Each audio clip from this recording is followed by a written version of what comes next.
Redefining Seduction by Donna Sheehan and Paul Reffell.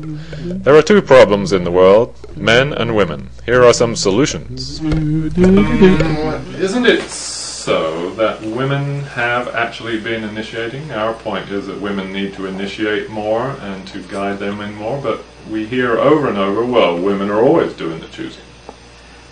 That's what we hear too, but guess what?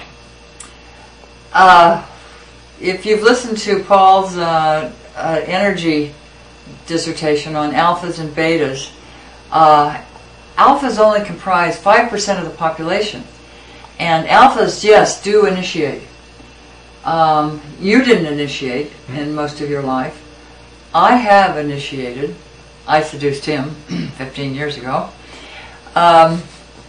But the average beta, which is 95% of the population, and that includes the mask alphas, that's 90% of the population, are fearful of one another. Males and females fearful of one another, bringing us back to the 27% of single households. So, how do we get around this? Well, first of all, you read our book and find out, guess what? If the female of most other species, and we do measure ourselves, our biological cells, by other species, if the female of most other species initiates, hi, do you want a cup of coffee? Hi, would you like to go out to dinner? Hi, would you like to? I don't know, I'm very scared of women. I'm a beta male. Darling, just try this glass of red wine and this marvelous pasta that I've prepared for you. Yeah. So, if the female initiates in most other species, why not the female of the human species?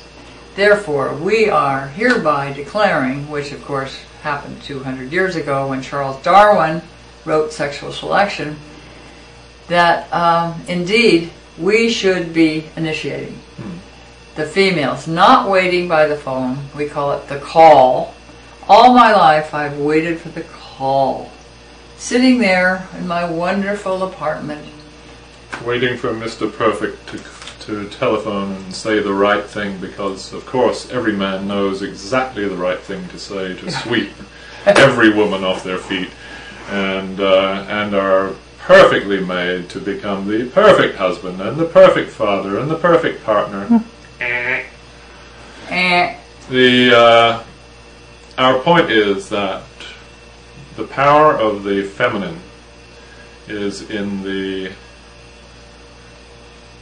teaching, the guiding of men who are very adaptable to whatever women want from them, because their main drive, deep down biological drive, is to mate and to procreate.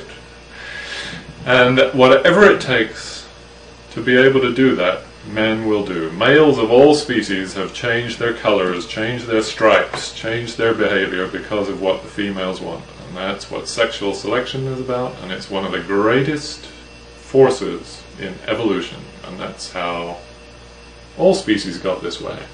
And our species, in our opinion anyway, is kind of getting off on the wrong track, because evolution of our species has become diverted from its natural course. Out of the habit is caused by fear. And fear has also created any number of movements in our history of humankind, and one religion, the other patriarchy. But because, and the underlying pain of that fear is rejection. Men fear rejection from the female. And I don't blame them, but they don't have the males, and we talk about, we'll tell you more about our brain science, but males do not have the coping emotional facilities to keep them healthy and through that kind of pain consistently. Because males are being rejected from what, age 13? Oh, of course, as soon as they feel attracted to girls, they're being rejected by girls. And it's been taught out of them to show emotion, so all that emotional damage gets bottled up inside. From the age of 5 on, we're taught to be good boys and act like little men. And, you know.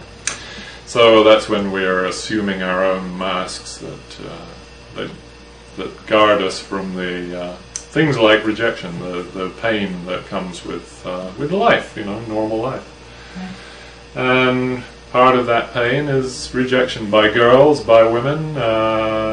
When men are making the advances, which is going against the natural way of things, they are being rejected because it's an unwelcome approach. So I'm stepping forward and hoping you will step forward with me to risk rejection, all you women, when you approach the next kind man that you see anywhere on the planet, and say hello. And would you like to have a cup of coffee? I'd like to get to know you better.